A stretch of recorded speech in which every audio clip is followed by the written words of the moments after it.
우리 하나님께서는 어떤 일들을 하실 때 사람을 통해서 역사하시는 것을 볼 수 있습니다.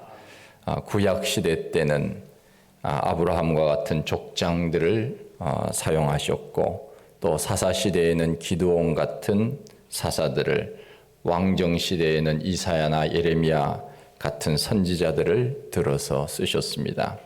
하나님은 시대마다 사람을 들어서 쓰시는데, 그렇다면 하나님께서는 어떤 사람을 쓰시는가 하는 것입니다. 첫째는 하나님께 붙어 있는 사람을 쓰신다 하는 것입니다. 오늘 읽은 1절 말씀에 보면 내가 붙드는 나의 종이라고 표현을 했습니다. 붙든다고 하는 것, 이것은 하나님과 늘 연결이 되어 있다 하는 뜻입니다. 하나님이 쓰시는 사람은 하나님과 언제나 늘 관계를 유지하면서 그렇게 믿음으로 살려고 하는 사람이라고 말할 수 있습니다. 요한복음 15장에 보면은 포도나무 비유가 나옵니다. 거기에 보면은 열매를 많이 맺으려면 가지에 붙어 있어야 열매를 맺는다 말씀하고 있습니다. 요한복음 15장 5절 6절 이하에 보면은 나는 포도나무요 너희는 가지니 저가 내 안에 내가 저 안에 있으면 이 사람은 과실을 많이 맺나니 나를 떠나서는 너희가 아무것도 할 수 없음이라. 그렇게 말씀합니다. 사람이 내 안에 거하지 아니하면 가지처럼 밖에 버리워 말라지나니 사람들이 이것을 모아다가 불에 던져 사르느니라 말씀하고 계십니다. 우리 하나님 앞에 쓰임 받기 위해서는 언제나 하나님께 붙어 있어야 된다. 그 가지가 원가지에 붙어 있지 아니하면은 떨어져 나가 말라버리고 열매를 맺을 수가 없습니다. 언제나 하나님 앞에 붙어 있을 때 하나님께서 우리를 쓰신다고 하는 것입니다. 포도나무와 가지라고 하는 것은 뗄래야 뗄 수 없는 생명적 관계를 가집니다. 그것처럼 하나님과 우리와의 관계도 생명적 관계입니다. 이것이 곧 신앙생활이라 우리는 그렇게 말할 수 있습니다. 우리는 신앙생활을 하면서 늘 끊임없이 하나님 앞에 붙어 있으려고 애를 써야 합니다. 이 세상의 사람들도 자기가 살아남기 위해서는 어딘가에 붙어 있으려고 합니다. 특별히 힘 있는 사람에게 의지하려고 합니다. 붙어 있으려고 합니다. 가까이 가려고 합니다. 힘 있는 사람들에게 줄을 서려고 합니다. 살아남기 위해서입니다. 그러나 우리 믿음의 사람들은 세상 사람들에게 줄을 서는 것이 아니라 하나님께 줄을 서는 것입니다. 하나님 앞에 붙어 있어야 하는 것입니다. 그래야 사는 것입니다. 그래야 쓰임받을 수 있습니다. 우리 사람은 아담 이래로 죄를 지었기 때문에 우리 사람이 죽게 됩니다. 사람은 왜 죽는가? 사람들은 철학적 질문을 합니다. 그러나 우리 믿는 사람들은 다 압니다. 우리 사람이 태어나서 계속적으로 살면은 좋겠지만은 성경은 분명히 말씀하고 있습니다. 죄를 지었기 때문에 죽는다고 말씀합니다. 죄의 값은 사망이라. 그런데 우리가 사는 길이 있습니다. 예수님께 붙어 있으면 사는 것입니다. 우리는 예수님을 통하여 하나님을 만나게 됩니다. 요한복음 14장 6절 우리가 잘 아는 대로 내가 길이요 진리요 생명이니 나로 말미암지 않고는 아버지께로 올 자가 없느니라 하셨습니다. 예수님만이 하나님께 나아가는 유일한 통로가 되는 것입니다. 그래서 요한 1서 5장 12절에 보면은 아들이 있는 자에게는 생명이 있고 하나님의 아들이 없는 자에게는 생명이 없느니라 하셨습니다. 우리는 예수님께 붙어 있어야 생명이 있습니다. 그리고 하나님께로 나아갈 수 있는 길이 생기는 것입니다. 그렇지 않으면 우리는 살아있지만은 죽은 생명과 같다는 것입니다. 예수 없이 사는 사람에게는 영원한 생명이 없다는 것입니다. 우리 예수님께서 말씀하시지 않았습니까? 어떤 사람에게 나를 따르라 하니까 나는 아버지 장례식을 치르고 가겠습니다. 그렇게 대답을 합니다. 그때 예수님께서 말씀하시기를 죽은 자들은 죽은 자들로 장례하게 하고 너는 나를 따르라 말씀하고 있지 않습니까? 죽은 자는 죽은 자들로 장례를 치르도록 하라. 이 말은 무슨 뜻입니까? 믿지 않는 사람들, 예수 그리스도를 모르는 사람들, 그 사람들은 살아있지만 살아있는 것이 아니고 죽은 생명이라 하는 것입니다.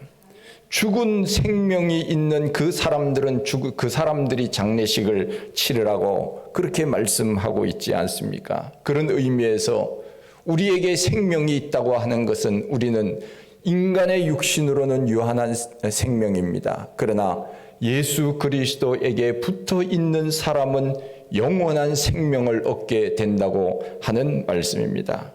그러기에 우리는 하나님 앞에 쓰임 받기 위해서는 언제나 예수님께 붙어 있어야 되고 하나님과 늘 동행을 해야 됩니다. 우리가 하나님 앞에 붙어 있으면 어떻게 됩니까? 하나님의 보호를 받을 수 있습니다. 시편 121편 5절 이하에 보면은 여호와는 너를 지키시는 자라 여호와께서 내 우편에서 내 그늘이 되시나니 낮에 해가 너를 상치 아니하고 밤의 달도 너를 해치지 아니한다. 내가 너를 지켜 모든 환난에서 면케하시며 내 영혼을 지키시리로다.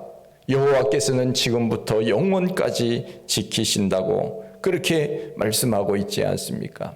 하나님의 사람, 하나님의 백성, 하나님 안에서 믿음으로 살려고 하는 그 사람을 하나님께서는 낮에도 밤에도 지키시고 인도하여 주시며 그 생명을 지금부터 영원까지 지켜주신다고 말씀하고 있지 않습니까?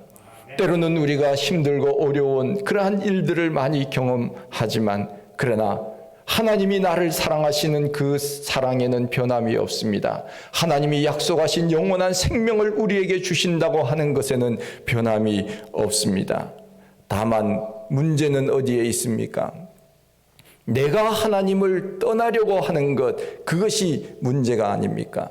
하나님은 나의 손을 꼭 붙들려고 늘 그렇게 준비하고 계십니다. 지금도 나의 손을 붙들고 계십니다. 그런데 나는 하나님의 손을 뿌리치고 내 생각대로 내 마음대로 가려고 하는 것 때문에 문제가 있는 것이 아닙니까? 우리는 언제나 하나님 앞에 붙어 있어야 삽니다. 하나님 안에 붙어 있을 때 영원한 생명이 있다는 것입니다. 그러면 하나님이 보호해 주신다는 것입니다.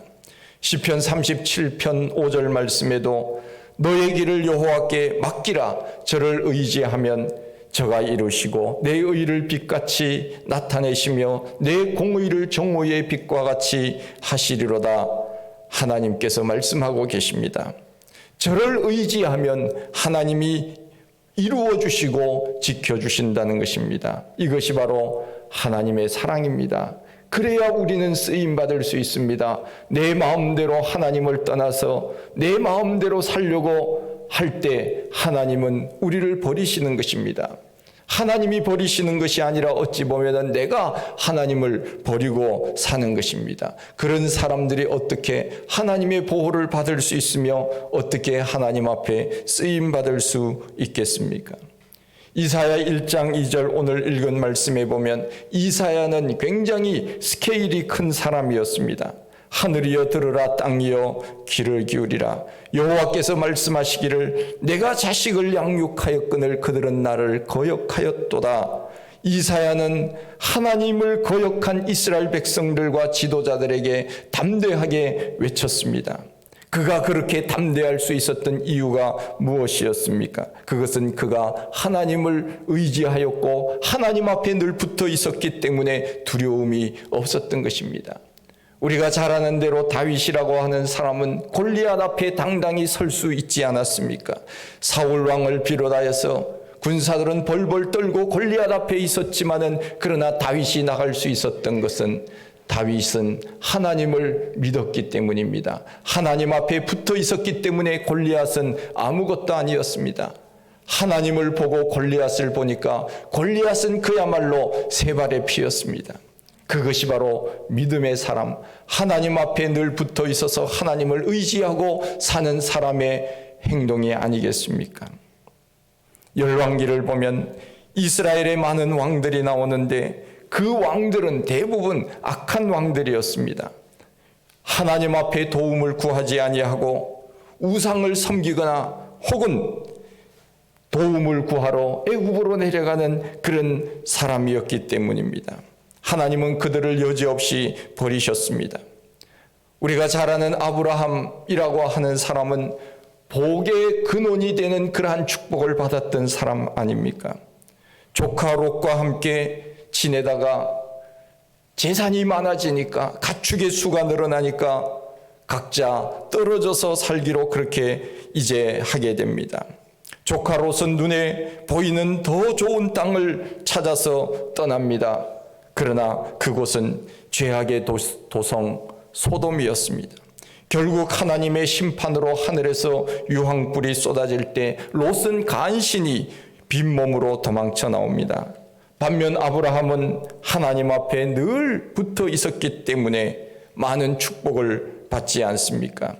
눈에 보이는 것이 좋다고 하나님 없이 살아가던 롯은 목숨만 겨우 부지하고 나왔지만은, 그러나 아브라함은 승승장구하게 됩니다. 무슨 차이입니까? 하나님을 의지하고 하나님 앞에 붙들려 살기를 원하는 사람은 하나님이 복을 주신다고 하는 것입니다. 그러나 세상적인 것에 눈이 어두워 세상의 여러 가지 좋은 것들을 쫓아 다니면서 지금은 당장 좋은 일이 일어날 수는 있지만, 그러나 결국은 하나님이 버리시는 것입니다. 롯은 빈몸으로 도망쳐 나왔고 그의 아내는 뒤를 돌아보지 말라고 했지만은 세상에 미련이 생겨 뒤를 보다가 소금 기둥이 되지 않았습니까? 우리는 언제나 세상적인 것에 마음을 빼앗기지 말고 언제나 하나님 앞에 마음을 두고 살아야 하나님 앞에 쓰임받을 수 있다고 하는 것입니다. 하나님을 의지하고 살아야 우리에게 영원한 생명이 있습니다. 우리가 아무리 세상에서 잘 나간다고 해도 하나님을 붙들지 않고는 순간순간마다 살아갈 수가 없습니다. 하나님을 의지해야 하나님이 우리를 보호하신다고 하는 것입니다. 룻기에 나오는 주인공 룻을 보십시오. 아브라함의 조카 롯과 이름이 비슷하지만 상황은 완전히 다릅니다. 룻은 모압 여인이었습니다. 이방 여인이었습니다. 그러나 이방 여인으로서 그는 하나님을 섬기기를 힘쓰고 애썼던 그 사람이 바로 룻이었습니다. 그의 시어머니 나오미를 따라서 갑니다. 나오미가 믿는 하나님을 제가 믿겠습니다. 어머니 가시는 길에 나도 가고 어머니가 믿는 하나님을 나도 믿겠습니다. 하나님을 붙들기를 힘썼습니다. 결국 룻은 어머니 고향 가나안으로 와서 그곳에서 누구를 만납니까? 보아스라고 하는 사람을 만납니다. 그곳에서 그는 행복을 얻었습니다. 더 나아가 메시아의 조상이 되는 영광을 얻게 되는 축복을 누리게 됩니다. 마태복음 1장에 보면은 족보에 대한 이야기가 나오는데 룻은 보아스에게서 오벳을 낳았다고 했습니다. 오벳은 이새를 낳고 이새는 다윗 왕을 낳았다고 말씀합니다. 룻은 어떤 축복을 받았습니까? 바로 예수님의 할머니가 되는 놀라운 복을 받지 않았습니까? 마태복음 족보에 여인의 이름이 5명 나오는데 그 중에 한 명으로서의 하나님의 그 영광의 복을 누렸던 사람이 바로 룻입니다. 왜 그렇습니까? 다른 사람들은 세상을 향하여 자기 좋은 대로 달려갔지만 룻은 그렇게 하지 않았습니다. 시어머니가 믿는 하나님 제가 믿겠습니다. 어머니 가시는 길에 나도 따라가고 어머니가 믿는 그 하나님을 나도 섬기겠습니다. 오직 하나님만을 섬기려고 작정하고 어머니를 따랐던 룻은 보아스를 만나 예수님의 조상이 되는 놀라운 축복을 받지 않았습니까? 그러기에 우리는 하나님께서 어떤 사람에게 복을 주시느냐, 어떤 사람에게 하나님께서 쓰임 받도록 하시느냐? 바로 하나님을 의지하고 늘 하나님 앞에 붙어 있기를 힘쓰는 그 사람에게 하나님께서는 복을 주신다고 하는 것입니다. 그러기에 우리는 늘 하나님 앞에 집중해야 됩니다. 우리의 생각이 조금만 세상으로 가면은 우리는 여지없이 신앙이 무너지는 것은 한순간입니다. 우리가 죄 짓는 것도 마찬가지입니다. 우리의 발은 죄 짓는 길에 늘 빠르게 행동을 합니다. 선한 일을 하기보다는 악한 일에 도모하는 것을 더 좋아하는 것이 바로 우리 사람입니다. 왜 그렇습니까? 우리에게는 아담 이래로 죄성이라고 하는 것이 있기 때문에 그렇습니다. 그러기에 우리는 세상적인 것에 모든 것을 가지치기를 할 수 있어야 됩니다. 우리가 얼마나 살아가는데 분주합니까? 얼마나 바쁩니까? 여러분 바쁘지요? 요즘 아이들, 유치원 아이들한테도 제가 교회 좀 나와라 그렇게 이야기하니까 저 바빠요 그렇게 얘기하더라고요. 요 엘리베이터 타면서 제가 아이들 만나면은 제가 늘 이야기하거든요. 교회 놀러와. 교회 여기 재밌어. 교회 오면은 훌륭한 사람 될 거야. 제가 이야기하지만은 저는 학원 다니라 바빠요. 제가 이거 하고 또 다른 데 가야 돼요. 어린 아이들도 요즘은 얼마나 바쁜지 모릅니다. 어른들은 또 얼마나 더 바쁘겠습니까?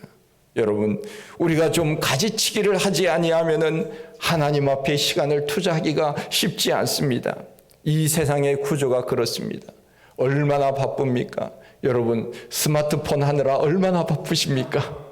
스마트폰 하는 데는 그냥 눈이 어두울 정도로 스마트폰을 늘 들고 있지 않습니까? 그런데 우리가 하나님 앞에 더 마음을 주어야 되지 않겠습니까? 좀 하나님 앞에 죄송스러운 마음이 없습니까? 우리는 언제나 하나님 앞에 늘 마음을 두기를 힘써야 됩니다. 왜 다윗이 위대한 사람이 되었습니까? 다윗은 평생의 소원이 내가 하나님 앞에 성전을 지어서 바치리라, 그 열정이 다윗에게는 있었습니다. 누가 쉽게 그런 마음을 가질 수 있겠습니까? 아무나 그런 마음이 생기는 것입니까? 결코 그렇지 않습니다. 나는 하나님 앞에 최고 멋있는 성전을 지어서 바치리라, 이것은 그 누구나 할 수 있는 생각이 아닙니다. 라카펠라라고 하는 사람이 있습니다. 리버사이드 처치를 그 미국 뉴욕 맨하탄에다가 지었는데 그 생각을 한다고 하는 것이 얼마나 귀한 생각입니까? 하나님 앞에 나는 최고의 전을 지어서 바치리라. 그래서 어머니를 기억하면서 어머니가 나를 이렇게 믿음으로 잘 키워서 내가 하나님 앞에 전을 건축하여 드리겠습니다. 그것이 바로 리버사이드 처치 아닙니까? 그 생각을 한다고 하는 것, 이것이 바로 귀한 일입니다. 여러분들이 가끔 그런 이야기를 할 때 제 마음이 기쁩니다. 제가 교회를 위하여 무엇을 하면 좋을까요? 이런 말 자체가 이미 얼마나 믿음이 좋은 말인지 모릅니다. 그런 생각을 한다고 하는 것 자체가 하나님이 기뻐할 일 아니겠습니까?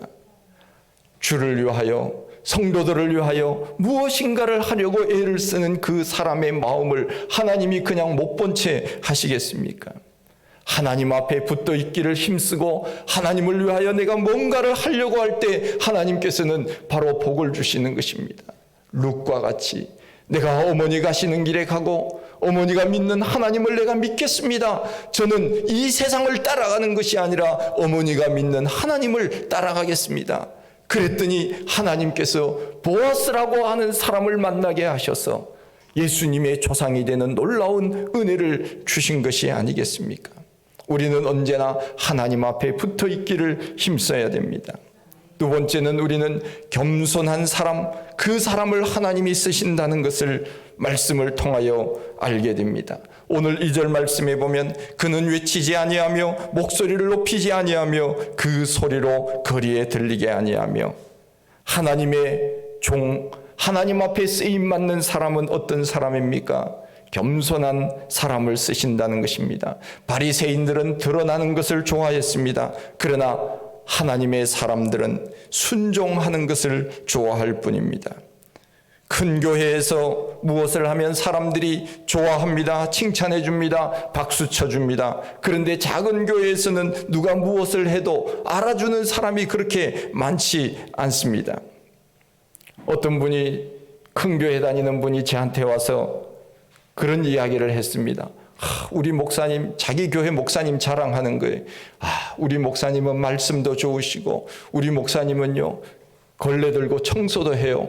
그렇게 얘기하더라고요. 제가 그래서 멋쩍은 웃음을 지었어요. 제가 속으로 얘기했죠. 작은 교회 목사님들 다 그렇게 해요. 일상이에요. 제가 그 얘기 해드리려고 하다가 제가 안 했는데 그렇습니다. 작은 교회 목사님들은 청소하는 것이 일상이지요. 청소뿐만 아니라 모든 것을 다 하지 않습니까? 그런데 큰 교회 목사가 한번 청소하면은 우리 목사님 청소하는 목사님이라고, 목사님 대단하시다고 그렇게 사람들은 칭찬을 합니다. 작은 교회에서는 그런 칭찬을 듣기가 쉽지는 않습니다. 안 해주는 것이 아니라 사람들이 많지 않기 때문에 그것이 그렇게 미미하다 그 말입니다. 대통령은 어디 가서 봉사하면 텔레비전에 나옵니다. 그러나 중요한 것은 자기 자신을 드러내지 않는 사람이 더 훌륭한 사람입니다. 하나님의 능력은 은밀하면 은밀할수록 더 능력 있게 나타나는 것입니다. 마태복음 6장에 보면 성도의 3가지 덕목이 나옵니다. 구제, 기도, 금식. 참된 구제가 무엇이냐? 참된 금식이 무엇이냐? 참된 기도가 무엇이냐? 참된이라고 하는 단어가 들어갈 만한 요소는 바로 은밀함입니다. 마태복음 6장 3절에 너는 구제할 때 오른손이 하는 것을 왼손이 모르게 하여 내 구제함이 은밀하게 하라. 은밀한 중에 보시는 하나님께서 갚으시리라 말씀하고 계십니다. 참된 구제가 되기 위한 필요 충분 조건은 바로 은밀함입니다. 오른손이 하는 것을 왼손이 모르게 하라. 그러고 보면 우리 예수님께서는 유머가 아주 풍부하신 분이라는 생각이 듭니다. 어떻게 오른손이 하는 것을 왼손이 모르게 할 수 있겠습니까? 우리 예수님께서 아마 은유적 표현으로 그렇게 말씀하신 것 같습니다. 은밀한 중에 보시는 내 하나님께서 갚으시리라. 참된 구제, 참된 기도, 참된 금식의 내용은 바로 은밀함입니다. 다시 말하면 겸손함입니다. 얼굴에 화장을 해서 지금 금식 중인지 아닌지 모르게 하는 것, 이것이 바로 진짜 금식이라는 것입니다. 자기 자신을 낮추는 모습, 그리고 하나님의 영광을 위하여 사는 것, 이것이 바로 하나님 앞에 귀하게 쓰임받는 종이 아니겠습니까? 종에게는 자기 이름이 없습니다. 종은 이름이 없습니다. 주인의 이름만 나타날 뿐입니다. 주인의 영광만 나타날 뿐입니다. 우리 집에서 가족들끼리 이름을 부를 때 이름을 다 부르지 않고 중간 이름에다가 님자를 붙여서 부르거든요. 중간 이름, 저는 중간 이름이 종이니까 저는 종님입니다. 제 아이는 윤님입니다. 제 아내는 햇님입니다. 그렇게 이름을 부릅니다. 제 이름이 제일 좋아요. 종님. 저는 종이니까. 바울이 고백하지 않습니까? 언제나 바울 서신 서두에 보면은 그런 표현이 나옵니다. 예수 그리스도의 종 바울은 무엇을 자랑했습니까? 종이라고 하는 것을 자랑했습니다. 나는 예수님의 종이라고 하는 것을 자랑스럽게 여겼습니다. 그것을 가치 있게 여겼습니다. 나는 이 세상의 사람의 종이 아니라 하나님의 종이라고 하는 가치관을 가지며 살았습니다. 그래서 그는 글을 쓰면서 예수 그리스도의 종 바울은 이렇게 표현한 것 아닙니까?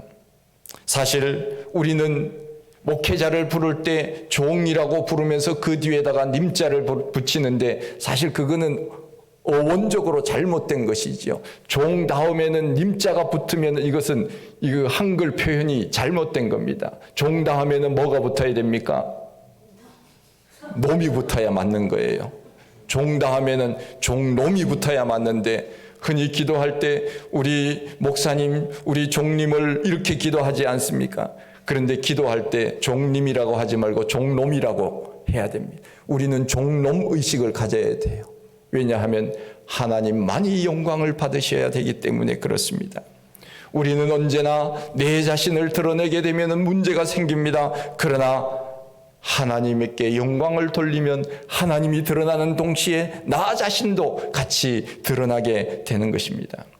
이사야 6장에 보면은 천사가 나옵니다. 스랍이라고 하는 천사가 있습니다. 여러분, 천사의 날개가 몇 개입니까? 몇 개요?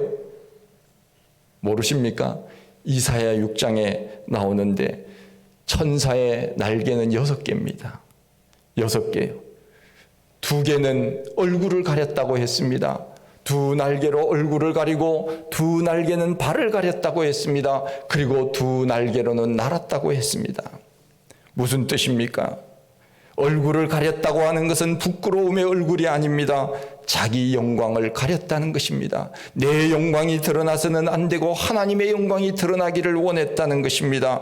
겸손하게 자기의 얼굴을 가리고 하나님 앞에 영광을 돌리는 모습을 뜻합니다. 발을 가렸다는 것은 무엇입니까? 발은 바로 허물입니다. 죄입니다.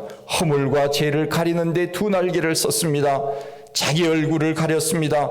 그리고 2 날개로는 날았다고 했습니다.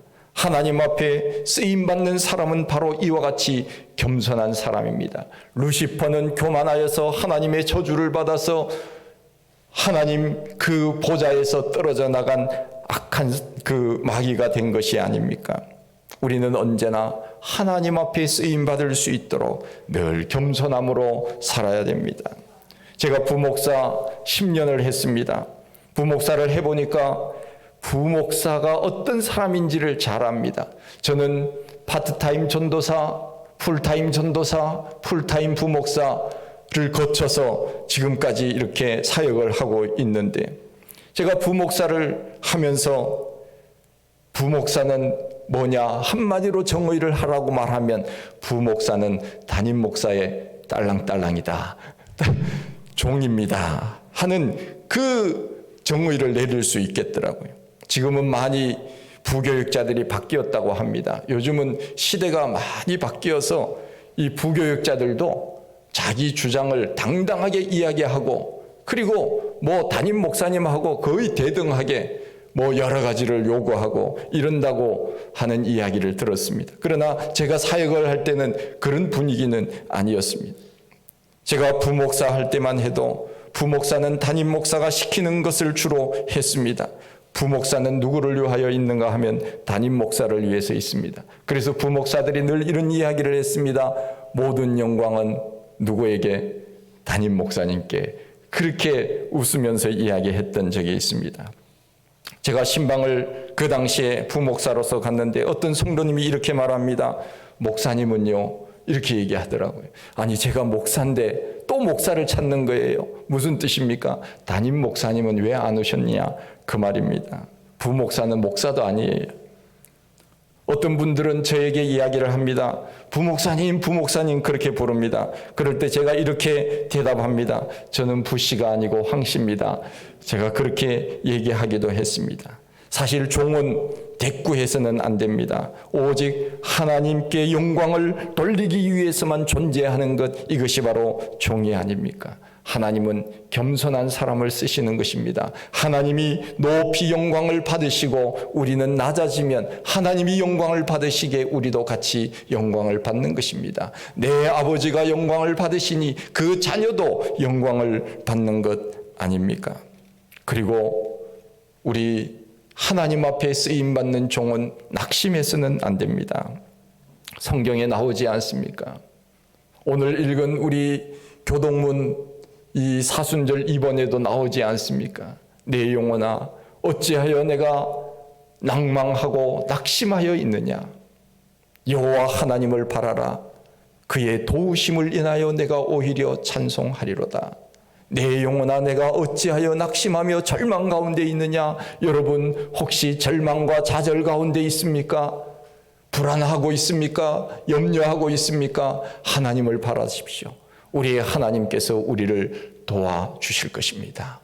언제나 우리는 이런 믿음을 가지셔야 됩니다. 우리의 하나님께서는 나를 지켜주시고 인도하여 주시는 분이시고, 나의 모든 문제를 해결하여 주시는 분이시고, 나의 질병을 치료하시는 분이시고, 나의 장애물을 제거해 주시는 분이라는 것을 우리는 언제나 잊어서는 안 됩니다. 그것이 없다면 왜 우리가 믿는 사람이라고 이야기를 하는 것입니까? 우리 믿는 사람들은 다른 것입니다. 하나님께서 반드시 붙들어 주시는 것입니다. 위대한 선교사 윌리엄 캐리라고 하는 사람이 있습니다. 이 사람은 영국 사람으로서 인도에 가서 많은 일들을 감당했던 사람이었습니다. 윌리엄 캐리는 언어에 뛰어난 사람이었습니다. 그래서 문법책을 만들고 인도에 가서 사전을 만들었습니다. 그런데 어느 날 신방을 갔다가 돌아와 보니까 집이 불에 다 탔습니다. 그가 10년 동안 애써서 만들어 놓았던 사전과 문법책들이 다 불에 타 없어진 것입니다. 사람들은 말했습니다. 이거 어떻게 하면 좋겠느냐고.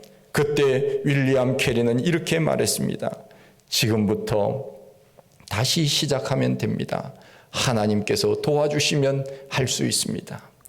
윌리엄 캐리는 그야말로 현대 선교사의 거장으로서의 인도에서의 역할을 잘 감당했던 아주 유명한 사람입니다. 그 이후에 그는 지금까지 했던 일들보다 더 많은 일들을 했다고 합니다. 그의 고백서에 보면은 그가 불에 타기 전에는 내가 하나님 앞에 이곳에 와서 5%밖에 일을 하지 않았지만은 그러나 그 이후에 나는 95%의 일을 감당했노라고. 그 이유는 낙심 가운데서도 절망하지 아니하고 하나님을 바라보았기 때문에 나에게 용기가 생겼다고 그렇게 고백을 했습니다. 여러분, 하나님께 쓰임받고 싶다면 우리는 그 가지에 붙어 있어야 됩니다. 예수님께 붙어 있어야 됩니다. 하나님의 손을 붙들어야 됩니다. 그러면 하나님께서 우리와 함께 하시고 우리를 보호하시고 인도하시며 선한 길로 인도해 주시는 것입니다. 우리가 겸손하면 하나님이 우리를 높여 주실 때가 반드시 있을 것입니다. 낙심하지 아니하고 하나님을 바라볼 때 우리에게 소망이 있는 것입니다. 여러분, 우리 가운데 어떠한 장애물이 있다고 해도 우리는 언제나 하나님 손 꼭 붙들고 그렇게 사십시다. 세상으로 흘러가는 우리의 삶이 아니라 너 언제나 눈을 들어 하나님을 바라보며 사는 그런 삶을 사십시다. 하나님께서 도와주시고 지켜주시고 인도해 주실 줄 분명히 믿습니다. 하나님 아버지, 참 감사합니다. 우리의 하나님의 크신 은혜 가운데 저희들을 오늘도 주님 전에 불러주시고 하나님 앞에 예배하게 하시고 입술과 마음으로 찬양케 하시니 참 감사합니다. 하나님, 우리가 살다 보면 힘들고 어려운 일들이 얼마나 많이 있는지 모릅니다. 예기치 아니한 장애물이 우리 앞에 놓여 있을 때도 얼마나 많이 있는지 모릅니다. 하나님 아버지, 도와주시옵소서. 절망하지 말게 하시고 좌절하지 말게 하시고 낙심하지 말도록 하나님 우리의 마음을 붙들어 주옵소서. 소망 중에 날마다 승리하며 사는 우리 모두가 되게 하여 주시옵소서. 예수님 이름으로 감사하며 기도하옵나이다. 아멘.